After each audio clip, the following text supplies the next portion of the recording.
തത്വം നരേന്ദ്ര ജഗതാമഥ തസ്ഥുഷാം ച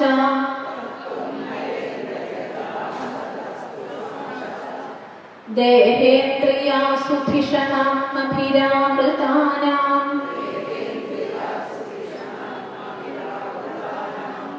യക്ഷേത്രവിത്തപദയാ ഹൃദി വിശ്വഗാമി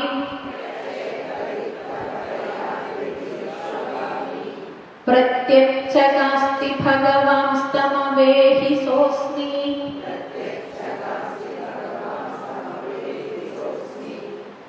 അടുത്തത് യസ്മിന്നിദം സദസദാത്മതയാ വിഭാതി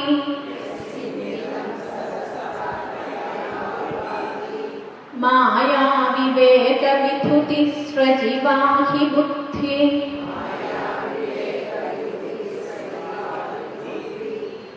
തം നിത്യമുക്ത പരിശുദ്ധ വിബുദ്ധ തത്വം പ്രത്യൂഢ കർമ്മകലില പ്രകൃതിം പ്രപദ്യേ.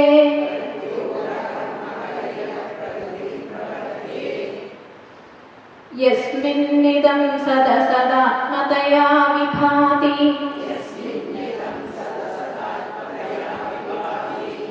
മായാ വിവേക വിധുതി സ്രജിവാഹി ബുദ്ധി.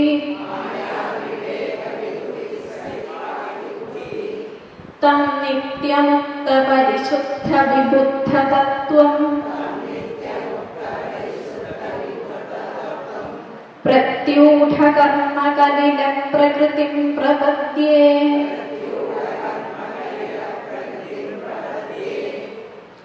ഇവിടെ കഴിഞ്ഞ ശ്ലോകത്തില് ആ ഭഗവാൻ തന്നെയാണ് ഞാനെന്ന് അറിഞ്ഞാലും എന്ന് പറഞ്ഞു. ഇനി അദ്ദേഹത്തെ ശരണം പ്രാപിക്കുന്നു എന്ന് പറയാണ്. യസ്മിൻ ഇദം, യസ്മിൻ ഇദം സദസദാത്മതയാ വിഭാതി മായാ വിവേക വിധുതി സ്രജി വാ അഹിബുദ്ധിഹി. വാ അഹിബുദ്ധിഹി തം നിത്യമുക്ത പരിശുദ്ധ വിബുദ്ധ തത്വം പ്രത്യൂഢ കർമ്മകലില പ്രകൃതി പ്രപദ്യേ.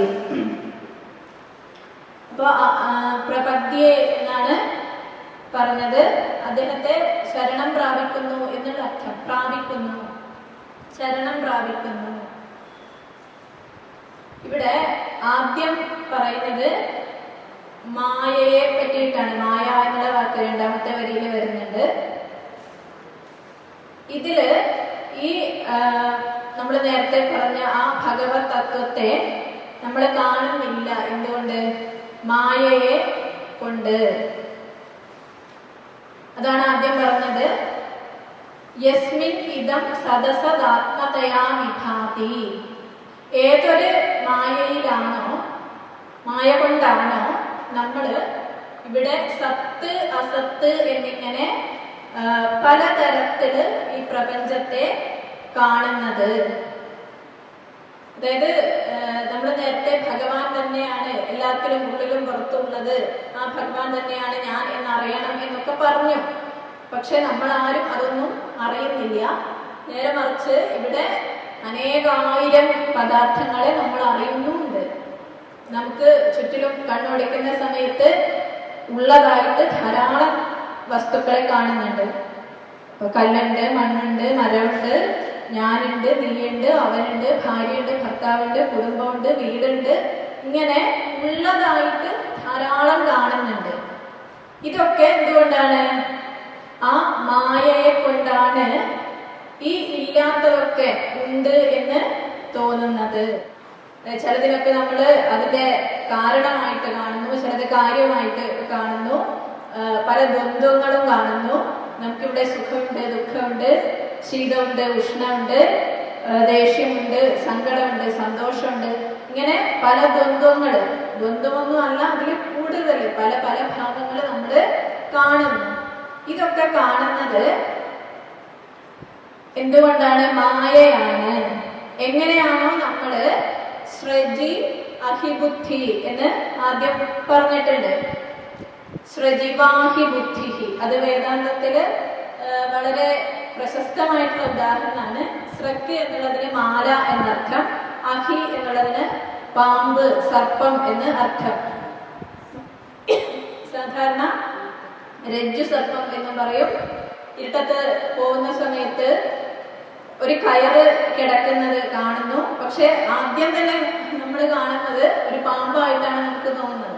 അപ്പൊ ആകെ പേടിക്കുന്നു, വേർക്കുന്നു. നല്ലോണം പേടി കൂടുതലുള്ള ആളാണെങ്കിൽ ചിലപ്പോ പേടിച്ച് നിലവിളിച്ച് അല്ലെങ്കിൽ ആളൊക്കെ വിളിച്ച് കൂട്ടി ചിലപ്പോ പേടിച്ചവിടെ അതിനെങ്ങാനും അറിയാതെ ചവിട്ടിയിട്ടുണ്ടെങ്കിൽ ആ ഒരു പേടി കൊണ്ട് ഇപ്പൊ ഞാൻ കഴിഞ്ഞു എന്ന് വിചാരിച്ച് ചിലപ്പോ അവിടെ ബോധം കെട്ട് വീഴുക വരെ ചെയ്യും. അതൊക്കെ ഓരോരുത്തരുടെ മാനസികാവസ്ഥ പോലെ ഉണ്ടാവും.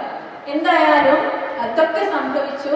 പക്ഷെ പിന്നീട് ഒരാള് ഉടനെ തന്നെ വെളിച്ചവുമായിട്ട് വരുന്ന സമയത്ത് ഇതൊന്നുമില്ല, പാമ്പുമില്ല, ഒന്നുമില്ല, വെറും ഒരു കയറാണ് എന്ന് വിചാരിക്കുന്നു, എന്ന് മനസ്സിലാക്കുന്നു. അതിനെയാണ് രജ്ജു സർപ്പം എന്ന വേദാന്തത്തിലെ പ്രശസ്തമായിട്ടുള്ള ഉദാഹരണം. ഇതിനെ തന്നെ മാലയെ കണ്ടിട്ട് കയറാണ്, മാലയെ കണ്ടിട്ട് പാമ്പാണ് എന്ന് വിചാരിക്കുന്നു, ഇങ്ങനെയും പറയും. അതാണ് സ്രജി അഹിബുദ്ധി. യാതൊരു ഉപദ്രവം ചെയ്യാത്ത ആ ഒരു മാലയെ കണ്ടിട്ട് പാമ്പാണ് എന്ന് വിചാരിച്ച് എന്തൊക്കെ വികാര വിക്ഷോഭങ്ങൾ നമ്മളിൽ ഉണ്ടാകുന്നു. ഇപ്പൊ ചിലപ്പോ നമുക്ക് ഇതൊന്നും ഇല്ല എന്ന് യഥാർത്ഥമായിട്ട് അറിയുമെങ്കിൽ കൂടി നമ്മൾ പലതിനും അടിമയാവുന്നുണ്ട്. ഇപ്പോ ഈ പുതിയ പുതിയ പലതരത്തിലുള്ള അമ്യൂസ്മെന്റ് പാർക്കുകളിലൊക്കെ പേടിപ്പെടുത്തുന്ന ചില സംഭവങ്ങളൊക്കെ ഉണ്ട്. ഇങ്ങനെ ഒരു ഗോസ്റ്റ് ഹൗസ് എന്നൊക്കെ പറഞ്ഞിട്ട് വലിയ വലിയ മാളിലൊക്കെ പോയാൽ കാണാം. അപ്പൊ അവിടെ ഇങ്ങനെ പുറത്ത് എഴുതി വെച്ചിട്ടുണ്ടാവും, ഹൃദ്രോഗികള്, ഗർഭിണികള്, 5 വയസ്സിന് താഴെയുള്ള കുട്ടികൾ, ഇവരൊന്നും ഉള്ളിൽ കയറരുത് എന്നൊക്കെ എഴുതി വെച്ചിട്ടുണ്ടാവും. അപ്പൊ ഇതൊന്നും അല്ലാത്തവര് തന്നെ ചിലപ്പോ ഇങ്ങനെ അതിലൂടെ കയറി പോകുന്ന സമയത്തായിരിക്കും പെട്ടെന്ന് ഒരു അസ്ഥിയും കൂടെ ഇങ്ങനെ നിന്നിട്ട് ചിരിക്കുന്നു. അങ്ങനെയുള്ള കാഴ്ചകളാണ് അവിടെ ഉണ്ടാവുക. അപ്പൊ മനസ്സിൽ കുറച്ചൊരു ശക്തി കുറവാണെങ്കിൽ എന്തുണ്ടാവും, ചിലപ്പോ പെട്ടെന്ന് പേടിച്ച് അവരോടൊക്കെ തൽക്കാലം കുറച്ചു നേരത്തേക്കെങ്കിലും കുറച്ച് പ്രയാസമൊക്കെ അനുഭവപ്പെടാം. അപ്പൊ ഇത് നമ്മൾ അറിഞ്ഞുകൊണ്ട് സംഭവിക്കുന്നതാണ്. നമുക്കറിയാം, നമ്മൾ അറിഞ്ഞുകൊണ്ടാണ് അതിലേക്ക് കാശൊക്കെ കൊടുത്ത് കയറിയതാണ്. ഞാൻ കയറിയിട്ടുണ്ടാക്കുന്ന ഒരു സ്ഥലത്ത്. അപ്പൊ കാശൊക്കെ കൊടുത്ത് കയറിയത്, എന്നിട്ടും നമുക്ക് ഇങ്ങനെയുള്ള വിഷമങ്ങൾ ഉണ്ടാവുന്നുണ്ട്. അപ്പൊ ഇതൊക്കെ അറിഞ്ഞുകൊണ്ട് ഇങ്ങനെ സംഭവിക്കുമെങ്കിൽ അതിന്റെ ഒരു വലിയ രൂപമാണ് ഇപ്പൊ നമ്മുടെ ജീവിതത്തിൽ നടന്നുകൊണ്ടിരിക്കുന്നത്. അതായത് ആ ഒരു മാല കിടക്കുന്നത് കണ്ടിട്ട് പാമ്പാണ് എന്ന് വിചാരിച്ച് ആകെ പരിഭ്രമിക്കുന്നു, ആളുകളെ വിളിച്ചു കൂട്ടുന്നു, എന്തൊക്കെയാണ് ചെയ്യുന്നത്, ചിലപ്പോ ഒച്ചത്തിൽ കരയുന്നു, ഇതുപോലെ. എന്നിട്ട് പിന്നെ ആ ഒരു വെളിച്ചം ഉണ്ടാകുന്ന സമയത്ത് ഒന്നുമില്ല. അപ്പൊ ഒന്നുമില്ല എന്ന് മനസ്സിലാക്കിയപ്പോഴും നമ്മുടെ നേരത്തെ അനുഭവിച്ചതൊക്കെ അവിടെ ഉണ്ട്, നമ്മളിതൊക്കെ അനുഭവിച്ചു കഴിഞ്ഞു. പിന്നീട് നമ്മള് അയ്യേ കഷ്ടം എന്നൊക്കെ വിചാരിക്കും, ഇതിനായിരുന്നു ഞാൻ കറങ്ങുന്നത്, നാണക്കേടായി എന്നൊക്കെ വിചാരിക്കും. അപ്പൊ അതുപോലെ സ്രജി അഭിബുദ്ധി, ഈ മാലയില് പാമ്പുണ്ട് എന്ന് വിചാരിക്കുന്നത് പോലെ ഇവിടെ എന്ത് ചെയ്യുന്നു, സദസദാത്മതയാ, ഇവിടെ സത്ത് അസത്ത് എന്നിങ്ങനെ കാര്യമായിട്ടും കാരണമായിട്ടും ഒക്കെ പലതരത്തില് നമ്മള് ദ്വന്ദ്ങ്ങളായിട്ട് ഇവിടെ കാണുന്നു. എന്തുകൊണ്ടാണ്? മായ, ആ മായയെ കൊണ്ട്. ആ മായ തന്നെ എന്താണ്, ഭഗവാന്റെ അംശമാണ്, അല്ലെങ്കിൽ ഭഗവാന്റെ തന്നെ ഉള്ളതാണ് എന്ന് പറയാം. അപ്പൊ ഭഗവാന്റെ ആ ഒരു ശക്തി കൊണ്ട്, ബ്രഹ്മത്തിന്റെ ശക്തിയാണ് മായ എന്ന് പറയും. അപ്പൊ ആ മായയെ കൊണ്ട് ഇങ്ങനെയൊക്കെ തോന്നുന്നു. ഇത് വിവേക വിധുതി, ഈ വിവേകം ഉണ്ടാകുന്ന സമയത്ത് നശിക്കുന്നതാണ് ഈ ഒരു ഭാവമൊക്കെ. നേരത്തെ വെളിച്ചം കൊണ്ടുവന്നാൽ പിന്നെ ഇതൊന്നുമില്ല. അപ്പൊ ഈ കാലത്തൊന്നും അങ്ങനെ രജ്ജു സർപ്പ പ്രതീതി ഒന്നും ഉണ്ടാവാനുള്ള സാധ്യതയില്ല. കാരണം എല്ലായിടത്തും വെളിച്ചമാണ്, വെളിച്ചം കൂടിയിട്ടുള്ള പ്രശ്നം മാത്രമേ ഉള്ളൂ. അതുകൊണ്ട് ഇത് പണ്ട് കാലത്ത് പെട്ടെന്ന് മനസ്സിലാവുന്ന ഒരു ഉദാഹരണമാണിത്. അപ്പൊ വെളിച്ചം എപ്പോഴാണോ കൊണ്ടുവരുന്നത്, അപ്പൊ ഈ ഒരു ഭ്രമം ഇതൊക്കെ ഇല്ലാതെയാകുന്നു.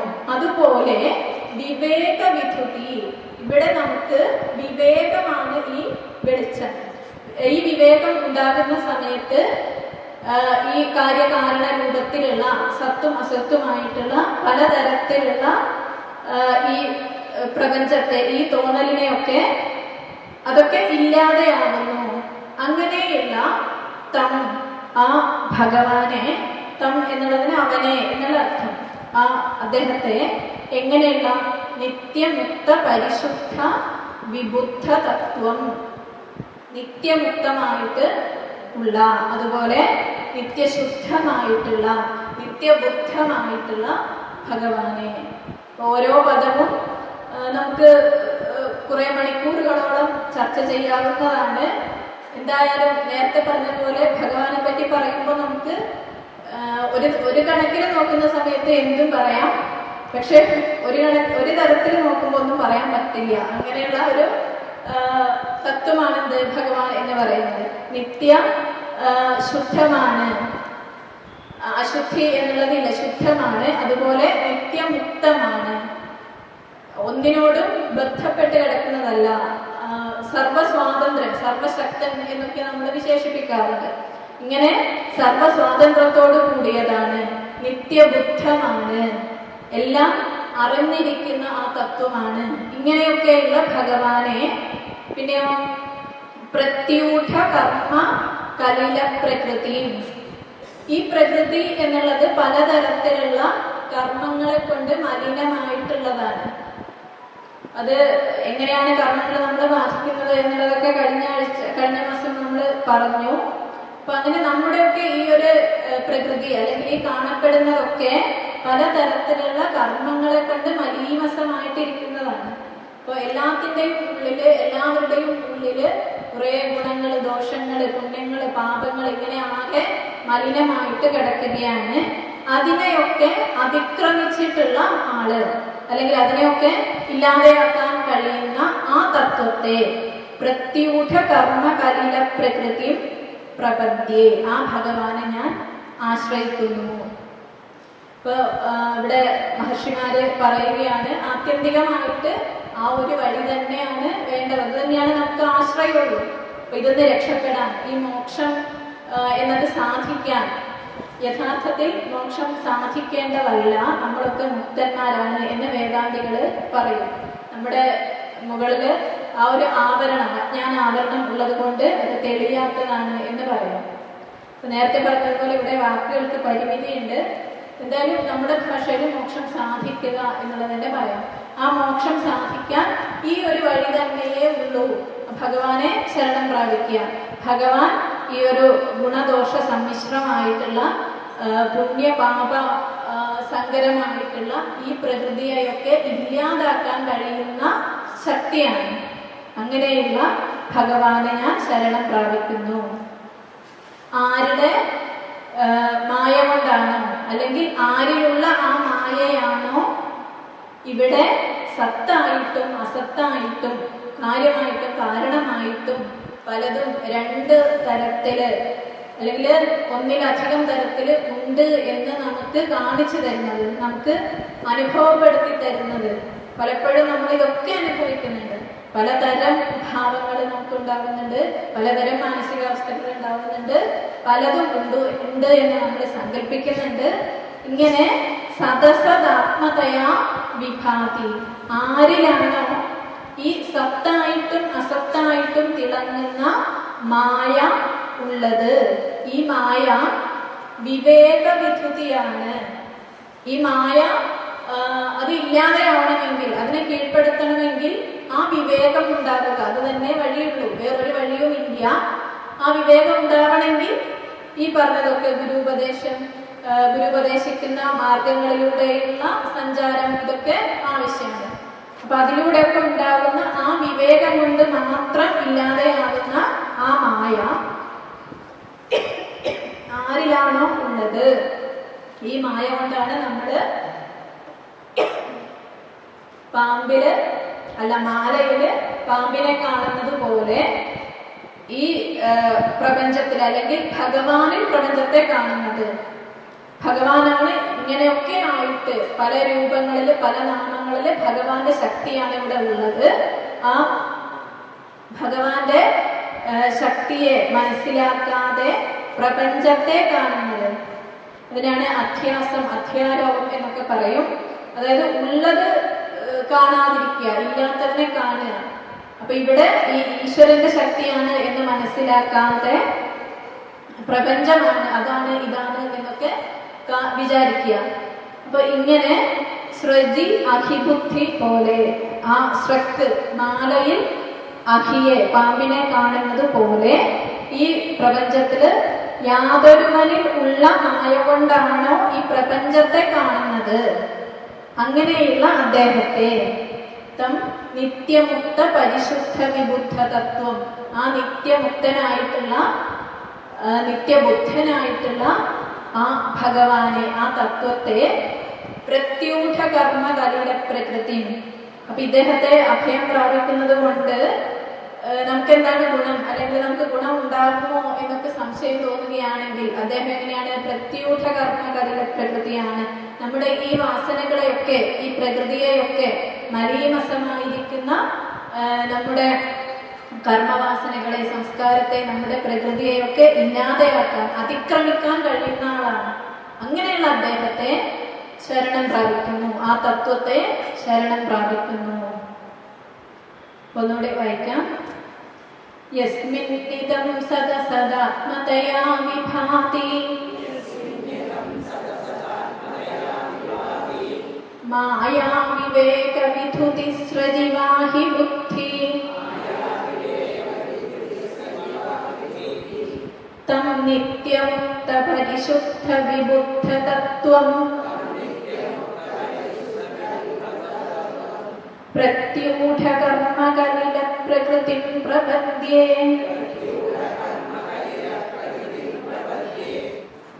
യത്പാദപങ്കജ പലാശ വിലാസ ഭക്ത്യാ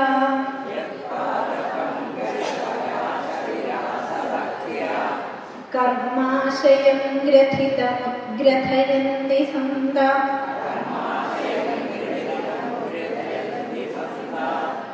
തദ്വന്നരിക്തമതയോ യതയോ വിരുദ്ധ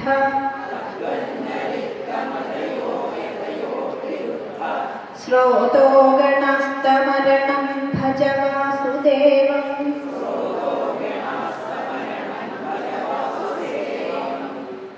യത്പാദപങ്കജ പലാശ വിലാസ ഭക്ത്യാ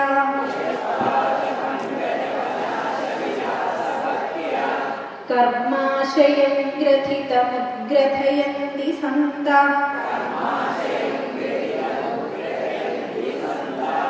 തദ്വന്നരിക്തമതയോ യതയോ വിരുദ്ധ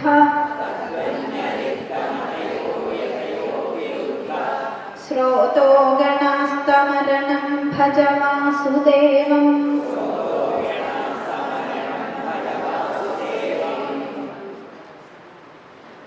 യത് പാദപങ്കജ പലാശ വിലാസ ഭക്ത്യാ കർമാശയം ഗ്രഥിതം ഉദ്ഗ്രഥയന്തി സന്തഃ തദ്വത് ന റിക്തമതയഃ യതയഃ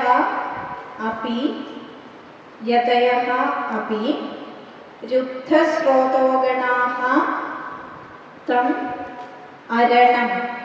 തം അരണം ഭജ വാസുദേവം. നേരത്തെ പറഞ്ഞു ആ ഭഗവാനെ ശരണം പ്രാപിക്കുന്നു എന്ന് പറഞ്ഞു. അപ്പൊ ഇവിടെ ഈ വിവേകം ഉണ്ടാവാൻ, എന്താണ് നിത്യം എന്താണ് അനിത്യം എന്ന് അറിയാൻ ധാരാളം വഴികളുണ്ട്. ഭഗവാനെ ശരണം പ്രാപിക്കുക എന്നുള്ള ആ ഭക്തി ഭാവത്തോടു കൂടിയുള്ള സഞ്ചാരം, അതാണ് ഏറ്റവും ഉത്തമം എന്ന് ഭക്തന്മാര് പറയുന്നു, എല്ലാവരും പറയുന്നു. അത് എന്തുകൊണ്ടാണ് എന്ന് പറയാണ് അടുത്ത ശ്ലോകത്തില്. യത്പാദ പങ്കജ പലാശ വിലാസ ഭക്തിയ, ഏതൊരാളുടെ പാദപങ്കജ പലാശ വിലാസ ഭക്തി കൊണ്ടാണോ. ഭഗവാനെ വർണ്ണിക്കുന്ന സമയത്ത് എല്ലാത്തിനെയും പങ്കജത്തിനോട് ഉപമിക്കും, താമരയോട്. കുന്തി സ്തുതിയിലൊക്കെ കാണാം, എല്ലാത്തിനെയും ഈ താമരയുമായിട്ട് ബന്ധപ്പെടുത്തിയിട്ട് ഉപമിക്കുന്നത് കാണാം. കണ്ണിനെ, അതുപോലെ കാലുകളെ ചരണ പങ്കജം എന്ന് പറയും. അപ്പൊ ഇവിടെ പറയുന്നത് പാദപങ്കജ, താമരപ്പൂ പോലെയുള്ള അതുപോലെ മനോഹരമായിട്ടുള്ള മൃദുലമായിട്ടുള്ള ഭഗവാന്റെ പാദപങ്കജ പലാശവിലാസ ഭക്തിയ.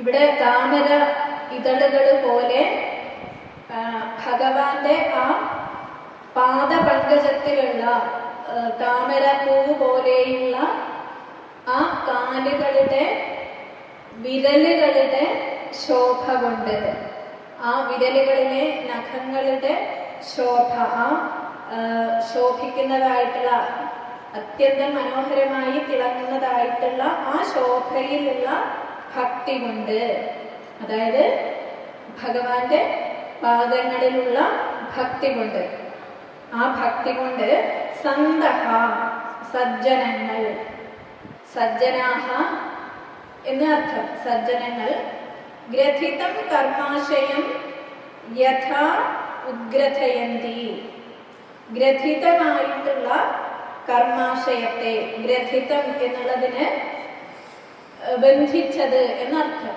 ഇപ്പോൾ പലതരത്തിലുള്ള ബന്ധനത്തിൽ അകപ്പെട്ടിരിക്കുന്ന കർമാശയത്തെ, കർമാശയം അന്ധകരണം, കഴിഞ്ഞ ദിവസം പറഞ്ഞതുപോലെ മനസ്സ്, അഹങ്കാരം, ബുദ്ധി, ചിത്തം ഇതൊക്കെ ചേർന്നിട്ടാണ് നമ്മുടെ എല്ലാ പ്രവൃത്തികളും വിചാരങ്ങളും ഒക്കെ നടക്കുന്നത്. നമ്മളെ വീണ്ടും വീണ്ടും ഈ കർമ്മത്തിലേക്ക് കൊണ്ടുപോകുന്നത് ഈ അന്ധകരണത്തിലെ വാസനകളെ കൊണ്ടാണ്. ഇങ്ങനെയുള്ള ഈ പലതരത്തിലുള്ള ബന്ധനത്തിൽ അകപ്പെട്ടിരിക്കുന്ന കർമാശയത്തെ യഥാ ഉദ്ഗ്രഥയന്തി, അതിനെ പൊട്ടിച്ചെറിയുക, അല്ലെങ്കിൽ അത് ശുദ്ധമാക്കുക, അതിൻ്റെ ആ ബന്ധനത്തെ ഇല്ലാതെയാക്കുക. അത് എങ്ങനെ ഭഗവാനുള്ള ഭക്തി കൊണ്ട് സാധിക്കുന്നുവോ, അപ്പൊ ആ ഒരു ബന്ധനത്തെ ഇല്ലാതെയാക്കാൻ ഒന്നല്ല വഴിയുള്ളത്, അനേകം വഴികളുണ്ട്. അതിൽ ഒന്നാണ് ഭഗവാനിലുള്ള ഭക്തി.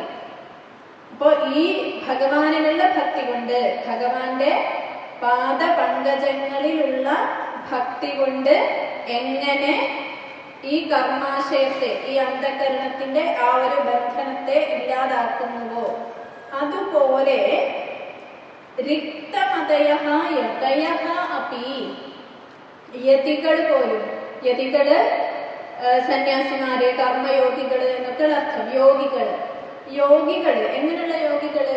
റിക്തമതയഃ, ഈ ഭഗവാനാകുന്ന ആശ്രയം ഇല്ലാത്തതായിട്ടുള്ള യോഗികൾ, അതായത് ജ്ഞാനമാർഗത്തിൽ സഞ്ചരിക്കുന്നവര്, അല്ലെങ്കിൽ കർമ്മമാർഗത്തിൽ സഞ്ചരിക്കുന്നവര്. അപ്പോൾ ഈ ഭക്തി മാർഗത്തിൽ സഞ്ചരിക്കുന്നവർക്ക് ഏറ്റവും വലിയ ഒരു അവലംബമായിട്ട്, ആശ്രയമായിട്ട് ആ ഭഗവാന്റെ പാദപങ്കജങ്ങളുണ്ട്. ഇതില്ലാത്ത, ഈ ആശ്രയം ഇല്ലാത്തവരായിട്ടുള്ള യോഗികള് പോലും രുദ്ധശ്രോതോഗണാഹ ന ഉഗ്രഥയന്തി, ഇങ്ങനെ ഈ ബന്ധിക്കപ്പെട്ടിരിക്കുന്ന ഇന്ദ്രിയങ്ങളെ അവര് ഭക്തന്മാർക്ക് കഴിയുന്നത് പോലെ അവർക്ക് ഈ ബന്ധനങ്ങളെ ഇല്ലാതാക്കുവാൻ കഴിയുന്നില്ല. അപ്പൊ ഇവിടെ ശ്രദ്ധിക്കണം, കഴിയുന്നില്ല എന്നല്ല പറഞ്ഞത്, ഭക്തന്മാർക്ക് എങ്ങനെയാണോ സാധിക്കുന്നത് അതുപോലെ എളുപ്പത്തിൽ ഇങ്ങനെ ഈ ഭഗവാന്റെ പാദപങ്കജം എന്ന ആശ്രയം ഇല്ലാത്ത യോഗികൾക്ക് പോലും അത്ര എളുപ്പത്തില് സാധിക്കുന്നില്ല. അങ്ങനെയുള്ള വാസുദേവനെ, ആ ഭഗവാനെ അരണം ഭജ, ശരണം പ്രാപിക്കൂ. അപ്പൊ നമുക്ക് ഈ മരുന്ന് കഴിക്കണമെങ്കിൽ, രോഗം മാറണമെങ്കിൽ മരുന്ന് കഴിക്കണം. അപ്പൊ ചിലർക്ക് മരുന്ന് കഴിക്കാൻ പ്രയാസമൊന്നുമില്ല, നല്ല കയ്പുള്ള മരുന്നാണെങ്കിലും അവര് കഴിച്ചോളും. പക്ഷേ ഈ കുട്ടികൾക്കൊക്കെ, അല്ലെങ്കിൽ അല്ലാതെ മുതിർന്നവരാണെങ്കിലും ചിലർക്ക് അത് വലിയ പ്രയാസമായിരിക്കും, ഈ കയ്പുള്ളത് കഴിക്കാൻ പറ്റില്ല. അപ്പൊ എന്ത് ചെയ്യും? എന്തെങ്കിലും മധുരം അതിലേക്ക് ചേർത്തിട്ട്, തേനൊക്കെ ചേർത്ത് അതിനെ മധുരം കൂടുതലുള്ളതാക്കി അങ്ങനെ അകത്തേക്ക് കൊണ്ടുപോകും. അപ്പൊ ഈ കയ്പുള്ളത് അതുപോലെ കുടിക്കാൻ കഴിയുന്നവര് കുടിച്ചോട്ടെ. പക്ഷേ ഈ മധുരം ചേർത്തിട്ട് മധുരത്തോടുകൂടി കഴിക്കാൻ പറ്റുമെങ്കിൽ അതല്ലേ കൂടുതൽ സുഖം. അപ്പൊ അതാണ് എന്ത്, ഈ ഭക്തിമാർഗത്തിലൂടെ സഞ്ചരിക്കുന്നവർക്ക് എപ്പോഴും ഭഗവാന്റെ കഥകൾ കേൾക്കുക, ഭഗവാനെ അനുസ്മരിക്കുക, ഭഗവാന്റെ കീർത്തനങ്ങൾ പാടുക, കീർത്തനങ്ങൾ പാടി നൃത്തം ചെയ്യുക. ഇങ്ങനെ ആ ഒരു മധുരവും കൂടി ഉണ്ടാകും. ഈ മധുരം ചേർത്തുകൊണ്ട് കഴിക്കുന്നു. അപ്പൊ നമ്മളൊക്കെ ഒരു ഭൂരിഭാഗം പേരും ലൗകികന്മാരും എന്താണ് ഈ കയ്പുള്ളത് അതേപോലെ കുടിക്കാൻ സാധിക്കാത്തവരാണ്. അതുകൊണ്ട് നമുക്ക് ആ ഭക്തിയാകുന്ന മധുരത്തിന്റെ അകമ്പടിയോട് കൂടിയിട്ട് അതോടുകൂടി ചേർത്തിട്ട് കഴിക്കുന്ന സമയത്ത് അത് വേഗം സാധിക്കുന്നു. അപ്പൊ അതാണിവിടെ പറഞ്ഞത്. ആ ഭഗവാന്റെ പാദ പങ്കജ പലാശ വിലാസ ഭക്തിയ, ആ പാദ പങ്കജത്തിലെ തളിരികളാകുന്ന വിരലുകൾ. ഇപ്പൊ എങ്ങനെയാണ് താമരയുടെ ഇതളുകൾ, അതുപോലെ ഭഗവാന്റെ ആ പാദ പങ്കജത്തിലെ തളിരികളാകുന്ന ആ വിരലുകൾ, അതിൻ്റെ ശോഭയോട്, ആ ഭഗവാന്റെ പാദപങ്കജത്തിലുള്ള ആ ശോഭയോട് നമുക്ക് എപ്രകാരമാണോ ഭക്തി ഉള്ളത്, അങ്ങനെ ഭക്തി ഉള്ള സജ്ജനങ്ങൾ അവര് എങ്ങനെയാണോ ഗ്രഥിതം കർമാശയം യഥാ ഉഗ്രഥയന്തി, ആ എപ്പോഴും നമ്മളെ ലോകവുമായിട്ട് ബന്ധിപ്പിക്കുന്ന ആ എപ്പോഴും ബന്ധനത്തിലായിട്ടുള്ള കർമാശയത്തെ, ആ അന്ധകരണത്തെ അവർക്ക് എങ്ങനെയാണോ ശുദ്ധമാക്കാൻ കഴിയുന്നത്, അതുപോലെ റിക്തമതയഃ യതയഃ അപി, യതികളാണെങ്കിൽ കൂടി വലിയ യോഗികളാണെങ്കിൽ കൂടി അവര് റിക്തമതികൾ ആയതുകൊണ്ട് അവർക്ക് ഈ ഒരു മധുരം കൂട്ടന് ഇല്ല. അതുകൊണ്ട് അവർക്ക് പോലും എന്താണ് ഇതുപോലെ, അതുകൊണ്ട് ഭഗവാൻ കൂടെ ഇല്ലാത്തത് കൊണ്ട്, അല്ലെങ്കിൽ ഭഗവാനിലുള്ള കൂടെ ഇല്ല എന്നല്ല പറയുന്നത്, ഭഗവാനിലുള്ള ആ ഭക്തിയാകുന്ന മധുരം ഇല്ലാത്തത് കൊണ്ട് രുദ്ധശ്രോതോഗണാഹ ന ഉഗ്രഥയന്തി, ഈ ആകെ കെട്ടി ഇരിക്കുന്ന ബന്ധനത്തിലിരിക്കുന്ന ഈ ഇന്ദ്രിയങ്ങളെ അവർക്ക് പോലും ഇത്ര എളുപ്പത്തിൽ പൊട്ടിച്ചെറിയുവാൻ, ആ ബന്ധനം എളുപ്പത്തിൽ ഇല്ലാതാക്കുവാൻ സാധിക്കുന്നില്ല. അങ്ങനെയുള്ള വാസുദേവനെ ഞാൻ ഇതാ ശരണം പ്രാപിക്കുന്നു. ഭക്തിമാർഗം എപ്പോഴും മധുരമുള്ളതാണ്, അതാണ് അതിൻ്റെ ശ്രേഷ്ഠത. ഇപ്പോൾ എല്ലാവർക്കും നേരത്തെ പറഞ്ഞതുപോലെ ഈ ഒരു ഇടുങ്ങിയ വഴിയിലൂടെ അല്ലെങ്കിൽ പ്രയാസമുള്ള വഴിയിലൂടെ പോവാൻ എല്ലാവർക്കും സാധിക്കില്ല. ഇതാവുമ്പോൾ എളുപ്പമാണ്.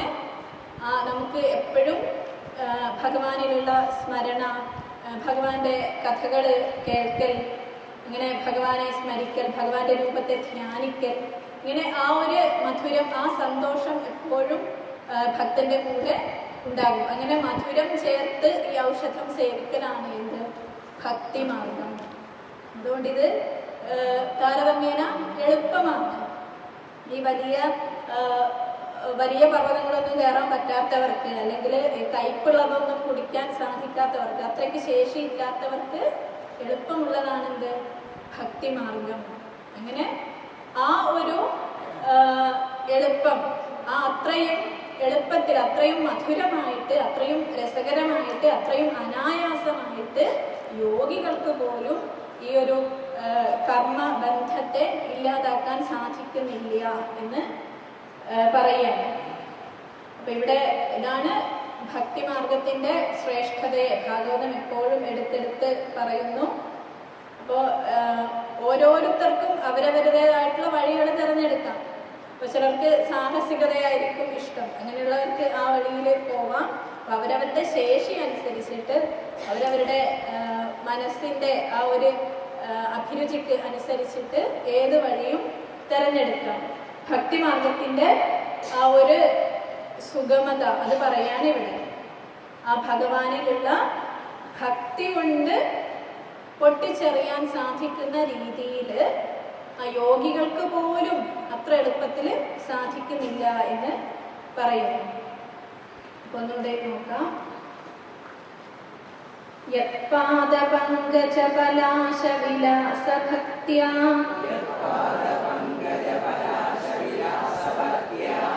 കർമാശയം ഗ്രഥിതമുദ്ഗ്രഥയന്തി സന്താ തദ്വന്നരിക്തമതയോ യതയോ വിരുദ്ധ ശ്രോതോ ഗണാസ്തമരണം ഭജ വാസുദേവം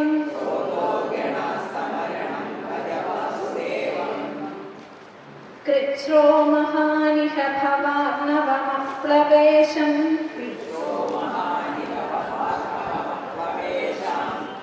ഷഡ്വർഗനക്രമസുഖേന തിതീരിഷന്തി തത്വം ഹരേർഭഗവതോ ഭജനീയമംഘ്രിം കൃത്വോടുപം വ്യസനമുത്തരദുസ്തരാർണം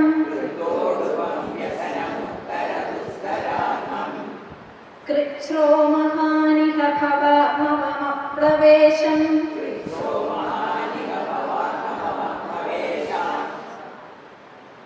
അപ്ലവേശം എന്നാണ് അല്ലേ?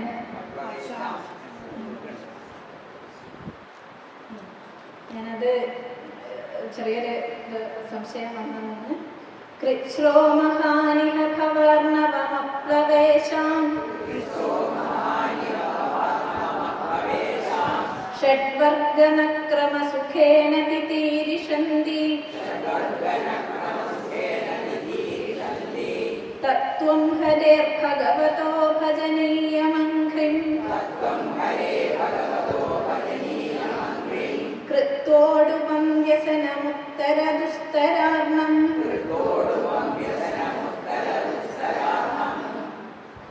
കൃച്ഛ്രഃ മഹാൻ ഇഹ ഭവാർണവം അപ്ലവേശാം ഷഡ്വർഗനക്രം അസുഖേന തിതീരിഷന്തി തത് ത്വം ഹരേഃ ഭഗവതഃ ഭജനീയം അംഘ്രിം കൃത്വാ ഉഡുപം വ്യസനം ഉത്തര ദുസ്തരാർണം. അപ്പൊ നേരത്തെ 2 ശ്ലോകങ്ങളിൽ പറഞ്ഞത് ഭഗവാനെ ആശ്രയിക്കൂ എന്നുള്ളതാണ്. അതിൻ്റെ ആ സുഖം ഒക്കെ പറഞ്ഞു. അതുകൊണ്ട് വീണ്ടും പറയുകയാണ്. അതുകൊണ്ട് അങ്ങനെ ചെയ്യൂ, ഭഗവാനെ ആശ്രയിച്ചിട്ട് ഈ ഒരു സമുദ്രത്തെ തരണം ചെയ്യൂ എന്ന് പറയുകയാണ്. അപ്പോൾ ഉപദേശങ്ങളുടെ ഒരു സ്വഭാവം തന്നെ എന്താണ്? ആവർത്തനമാണ്. അപ്പം നമ്മളോടൊക്കെ ഈ ഭക്ഷണം കഴിക്കൂ എന്നൊക്കെ ഒരു പ്രാവശ്യം പറഞ്ഞാൽ മതി, അതും പറയേണ്ട ആവശ്യമില്ല. നമ്മൾ എവിടെ വെച്ചാൽ പോയിട്ട് കഴിച്ചോളും. പക്ഷെ നേരെ മറിച്ച് വേറെന്തെങ്കിലും ചെയ്യാൻ, ഇപ്പോൾ പഠിക്കൂ അല്ലെങ്കിൽ വായിക്കൂ, അവിടെ വേറെ എന്തെങ്കിലും പ്രയാസമുള്ള കാര്യമൊക്കെ ആണെങ്കിൽ വീണ്ടും വീണ്ടും പറയേണ്ടി വരും. അതുപോലെ ഉപദേശങ്ങൾ വീണ്ടും വീണ്ടും പറയും. അതുകൊണ്ട് ഭഗവാനെ തന്നെ ആശ്രയിക്കൂ എന്ന് ഒന്നുകൂടി ഉറപ്പിച്ച് പറയുകയാണ്. ഷഡ്വർഗനക്രം ഭവാർണവം, 6 വർഗങ്ങളാകുന്ന മുതലകളോട് കൂടിയ ഈ സമുദ്രത്തെ, ഏത് സമുദ്രമാണ്? ഭവാർണവം, ഈ ലോകമാകുന്ന സമുദ്രം. ഏതൊക്കെയാ ഷഡ്വർഗം? കാമക്രോധ ലോഭ മോഹ മദമാത്സര്യങ്ങൾ. അപ്പോൾ ഈ ലോകത്തെ, ഈ സംസാരത്തെ തരണം ചെയ്യണമെങ്കിൽ അവിടെ നമ്മളെ പിടിച്ചു തിന്നാൻ നിൽക്കുന്ന മുതലകളാണ് ഇതൊക്കെ. ഈ ഉപാസന മാർഗത്തിലൊക്കെ സഞ്ചരിക്കുന്നവരാണെങ്കിൽ കൂടി നമുക്കറിയാം ധാരാളം പ്രതിബന്ധങ്ങൾ ഉണ്ടാവും. പലപ്പോഴും പല പ്രലോഭനങ്ങളും നമ്മളെ വഴി തിരിച്ചുവിടും. അതാണ് ഈ പിടിച്ചു തിന്നാൻ വേണ്ടിയിട്ട് നിൽക്കുകയാണ് ഈ കാമക്രോധ ലോഭ മോഹ മദമാത്സര്യങ്ങളാകുന്ന ഷഡ്വർഗങ്ങൾ. അപ്പൊ അതുപോലെയുള്ള ഈ മുദ്രകളൊക്കെയുള്ള ഈ ഭവാർണവത്തെ അസുഖേനയെ തിതീരിഷന്തി, അവരൊക്കെ നേരത്തെ പറഞ്ഞ ഈ സുഖമൊന്നും ഇല്ലാതെ, അതായത് ഭഗവാനില് ഭക്തിയൊന്നും ഇല്ലാതെ ആരാണോ കടക്കാൻ ആഗ്രഹിക്കുന്നത്, എങ്ങനെയുള്ളവര്? അപ്ലവേശ, അതായത് കപ്പലില്ലാതെ കടക്കാൻ ആഗ്രഹിക്കുന്നവര്, ഭഗവാനാകുന്ന കപ്പലില്ലാതെ കടക്കാൻ ആഗ്രഹിക്കുന്നവര്, അവര് കൃച്ഛ്രഹ ഇഹ കൃച്ഛ്രഹ മഹാൻ, അവർക്ക് ഇവിടെ വളരെ വലിയ പ്രയാസം അനുഭവപ്പെടും. അപ്പോൾ വലിയ ഒരു സമുദ്രമാണ് ഈ സംസാര സാഗരം. ഇതിനെ കടക്കാൻ ഭഗവാന്റെ ഭക്തിയാകുന്ന കപ്പലുണ്ട്. ഇനി അതില്ലാതെ, ഭഗവാനിൽ ഭക്തി ഇല്ലാതെ വേറെ ഏതെങ്കിലും മാർഗത്തിൽ കടക്കാൻ ആഗ്രഹിക്കുന്നവരാണെങ്കിൽ അവർക്ക് ഒരുപാട് പ്രയാസങ്ങൾ അനുഭവപ്പെടും. അതത്ര എളുപ്പമല്ല. അതുകൊണ്ട് തസ്മാത്, അതുകൊണ്ട് ഭഗവതഃ ഹരേഹേ ഭജനീയം അംഘ്രിം ഉടുപം കൃത്വ.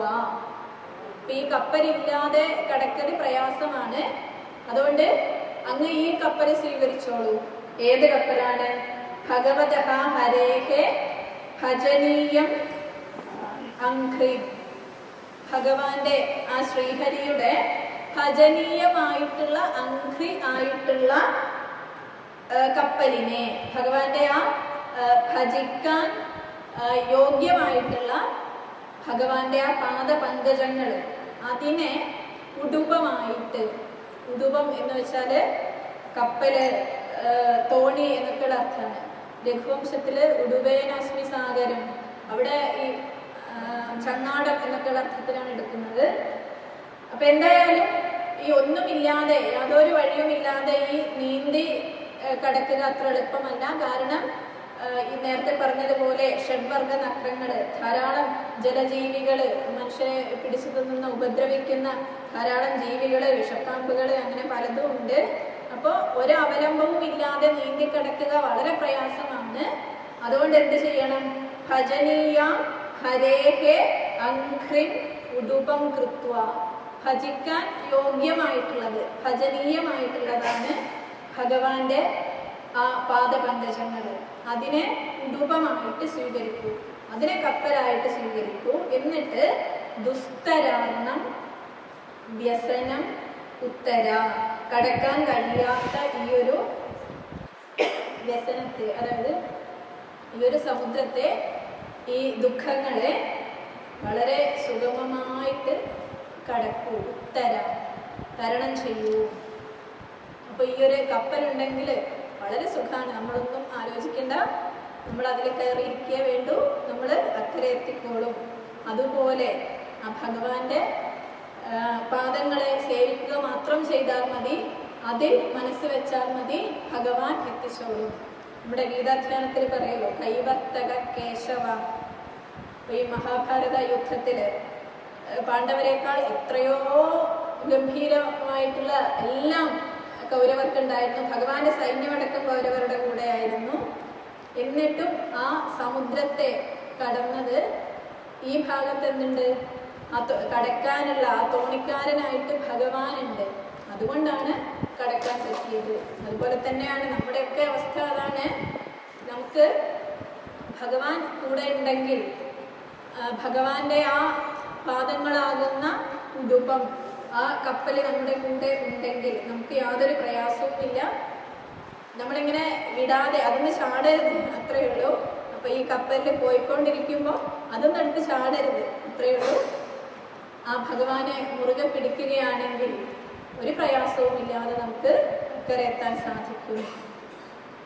ഷഡ്വർഗനക്രം ഭവാർണവം അസുഖേന യേ തിതീരിഷന്തി. ഇവിടെ 6 വർഗങ്ങളാകുന്ന, ഷഡ്വർഗങ്ങളാകുന്ന നക്രം ഉണ്ട്. എത്രമാത്രം ഭീകരമായിട്ടുള്ള ജീവിയാണ് നക്രം എന്ന് നമുക്ക് അറിയാം. പിടിച്ച് കയ്യിൽ പെട്ടു കഴിഞ്ഞാൽ ഒരു രക്ഷയും ഇല്ല. അതുപോലെയാണ് നമ്മുടെ കാമക്രോധ ലോഭ മോഹ മത മാത്സര്യങ്ങൾ. അപ്പൊ നേരത്തെ പറഞ്ഞു, നമുക്ക് ഇതൊന്നും ഒരു നേടാനുള്ള സംഗതിയല്ല.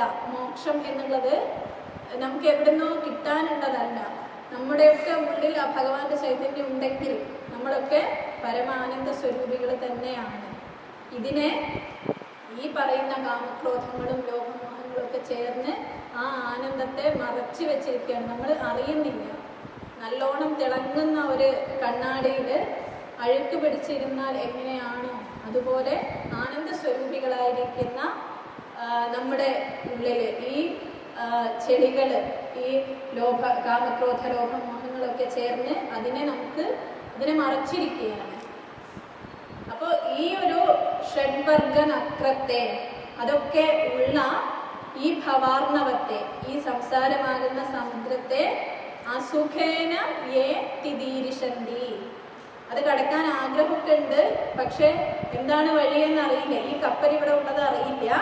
അപ്പൊ അത് സ്വീകരിക്കാതെ, ആ ഭഗവാനിലുള്ള ഭക്തിയെ സ്വീകരിക്കാതെ സ്വയം അതിനെ അങ്ങോട്ട് കടക്കാൻ ആഗ്രഹിക്കുകയാണെങ്കിൽ അപ്ലവേശം ഇഹ കൃച്ഛമഹാൻ, അത് വളരെ പ്രയാസമാണ്.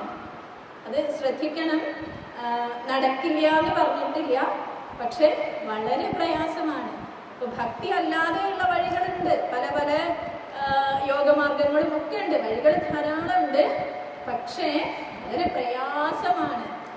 നമുക്ക് ഈ നദി കടക്കാൻ തോണിയുണ്ട് എന്നുണ്ടെങ്കിൽ പിന്നെ നമ്മൾ വെറുതെ കഷ്ടപ്പെട്ട് നീന്തി പോകേണ്ട ആവശ്യമില്ലല്ലോ, തോണി ഉണ്ടെങ്കിൽ അത് സ്വീകരിക്കാം. അതുപോലെ ഇവിടെ ആ പ്രയാസമേറിയ മാർഗത്തിലൂടെ പോവാൻ കഴിയുന്നവരാണെങ്കിൽ അവരങ്ങനെ പോയിക്കോട്ടെ.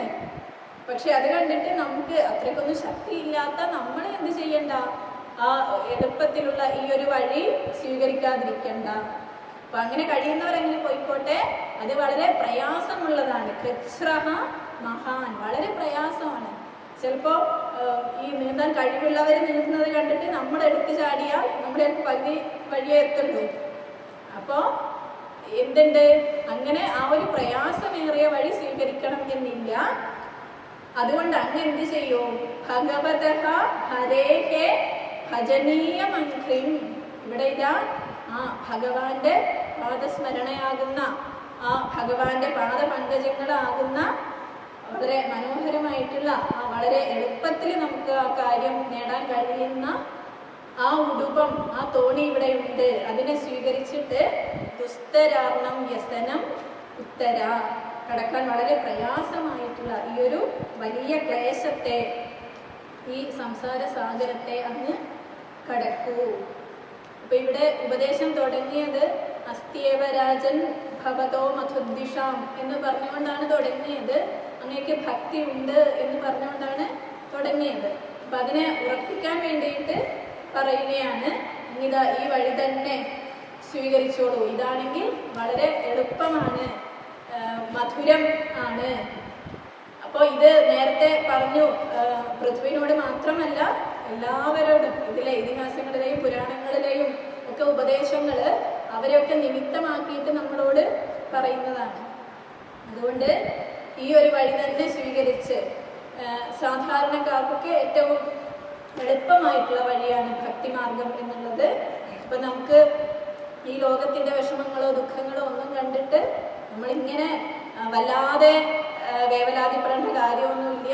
എളുപ്പമായിട്ടുള്ള ഒരു വഴിയുണ്ട്. ആ കൈവർത്തക കേശവ, ആ ഭഗവാനാവുന്ന തോണിക്കാരനതാ നമ്മളൊന്ന് വിളിക്കുകയാണെങ്കിൽ വരാൻ തയ്യാറായിട്ട് നിൽക്കുന്നുണ്ട്.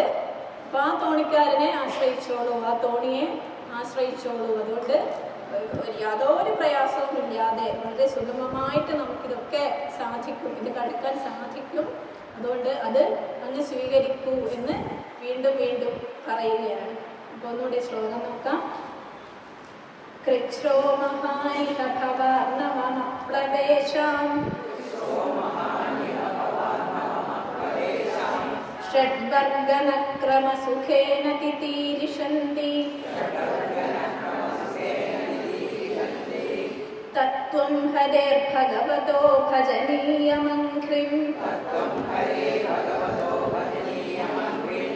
കൃത്വോടുപം വ്യസനമുത്തരദുസ്തരാർണം.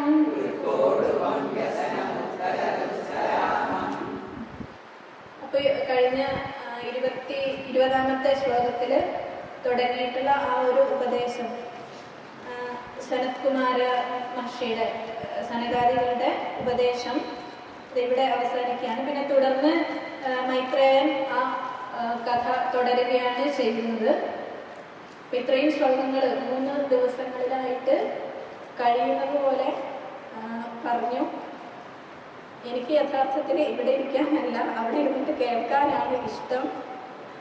ചെറുപ്പം മുതൽ അതിനുള്ളൊരു ഭാഗ്യം ഉണ്ടായി. അത് തീർച്ചയായിട്ടും ഭഗവാന്റെ വലിയൊരു അനുഗ്രഹമാണ്. ഇത്തരത്തിലുള്ള സദസ്സുകളിൽ പോകാനുള്ള ഭാഗ്യമുണ്ടായി, കേൾക്കാനുള്ള ഭാഗ്യമുണ്ടായി. അപ്പം ഇപ്പോഴും കേൾക്കാൻ തന്നെയാണ് ഇഷ്ടം. പക്ഷേ സ്വാമിജിയൊക്കെ പറയാറുണ്ട്, കുറേ ഇങ്ങനെ കേട്ട് കഴിഞ്ഞാൽ എന്തെങ്കിലും പറയാൻ പറ്റുമെങ്കിൽ അത് അങ്ങനെയുള്ള ഒരു അവസരം കിട്ടിയാൽ അത് പറയണം എന്ന് സ്വാമിജി പറയും. അതുകൊണ്ട് ഇങ്ങനെ ഒരു സാഹസം ഇടയ്ക്കിടയ്ക്ക് കാട്ടുന്നു എന്നേ ഉള്ളൂ. അപ്പം ഇതിൽ എന്തെങ്കിലും സ്വീകരിക്കാൻ പറ്റിയത് എന്തെങ്കിലും ഉണ്ടെങ്കിൽ സ്വീകരിക്കുക. അതല്ല ചിലപ്പോൾ തെറ്റെന്തെങ്കിലും പറഞ്ഞു പോയിട്ടുണ്ടാവും, വേണ്ടാത്തതൊക്കെ എന്തെങ്കിലും പറഞ്ഞു പോയിട്ടുണ്ടാകും, അതിനെ തള്ളിക്കളയാം, അത്രയേ ഉള്ളൂ. അപ്പോൾ ഈ ഒരു സ്ഥലം എന്ന് പറയുന്നത്, സജ്ജനങ്ങളുള്ള സ്ഥലം എന്ന് പറയുന്നത്, അതിനെയാണ് നമ്മൾ തീർത്ഥസ്ഥാനങ്ങൾ എന്നൊക്കെ പറയാം. ഇത്രയും സജ്ജനങ്ങൾ ഈ ഒരു ചിന്തകളുമായിട്ടൊക്കെ ഇവിടെ ഇരിക്കുന്ന സ്ഥലം എന്ന് പറയുന്നത് വലിയൊരു സ്ഥാനമാണ്. അപ്പോൾ എല്ലാവരുടെയും മുന്നിൽ, ഗുരുക്കന്മാരുടെയും ഭഗവാന്റെയും ഈ സജ്ജനങ്ങളുടെയും മുന്നിൽ നമസ്കരിക്കുന്നു.